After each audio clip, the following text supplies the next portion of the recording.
All right, today we're going to talk about something that's been happening pretty quietly in the background, but honestly, it has massive implications for all of us. For the first time in 50 years, the treaties that kept nuclear weapons in check, they're basically gone. So let's get into what that really means. I mean, talk about a dramatic warning. On the exact day the world's last major nuclear arms treaty died, this is the message that came from Dmitry Medvedev, a major figure in Russian politics. It's a really stark signal that the whole game of global security has just been flipped on its head. And this is the new reality he's talking about, February 5th, 2026. You're going to want to remember that date because it marks a really worrying milestone. See, since 1972, there has always been some kind of treaty, some rule book to limit nuclear weapons. Soon, there's going to be nothing. So what does that actually look like living in a world with no rules for these weapons? The entire system that we've all relied on for decades to keep a really fragile peace, well, it's pretty much vanished. This really breaks down what's gone. Without a treaty, countries can build and deploy as many nukes as they want with zero warning. You've got no more on-site inspections, so you can't check what the other side is doing. No more sharing data. And the result? A huge spike in mistrust, where everyone is pretty much forced to assume the absolute worst about what their rivals are planning.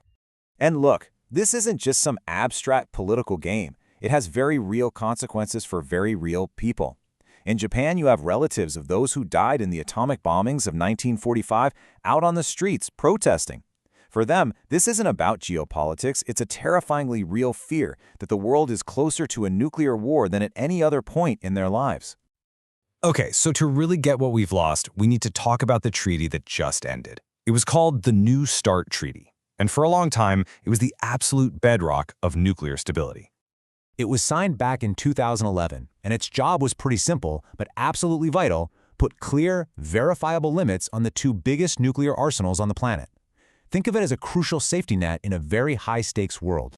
So, the treaty set these hard caps, right? No more than 700 deployed long-range missiles and bombers, and a limit of 1,550 warheads ready to go. But, and this is the key part, it also allowed for up to 18 on-site inspections every year.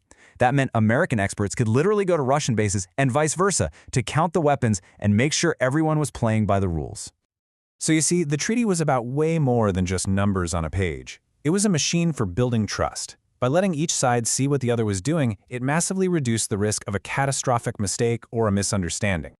Which, of course, brings us to the big, obvious question.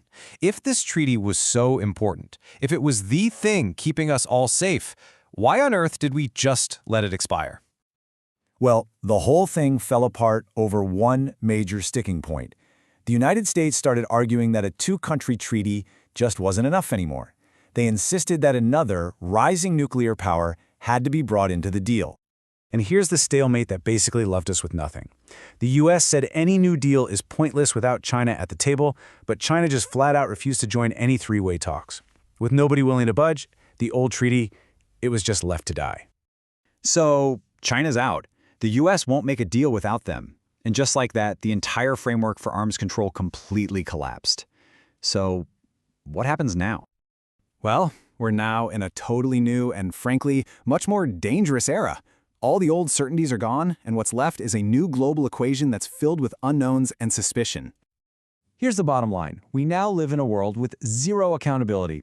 The big nuclear powers can build and deploy as many weapons as they want with no oversight, no checks, and no rules that say they even have to tell anyone else what they're up to. And, the most dangerous consequence of all this is the total collapse of trust. That high level of predictability we had with the treaty, it's gone.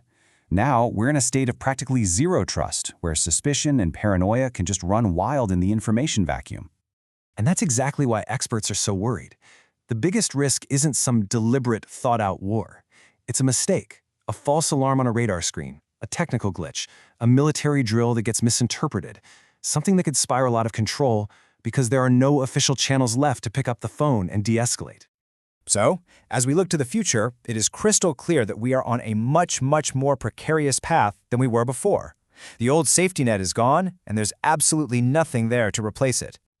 I mean, this quote from U.S. officials really says it all, doesn't it? Without the rules, without the inspections, without those lines of communication that the New START Treaty gave us, there's just no debate. The world is a less safe place. But this whole mess isn't just about the US, Russia, and China. The collapse of this treaty forces every country with nuclear weapons to rethink their strategy. And as the push for a new, bigger, multi-country treaty grows, nations like India are facing a really critical choice. And that really brings us to our final question for today. If the future of arms control has to be a global treaty, should other nuclear powers like India get on board? Should they agree to limits and inspections? It's a super complex question with no easy answers, but it's one the entire world now has to face.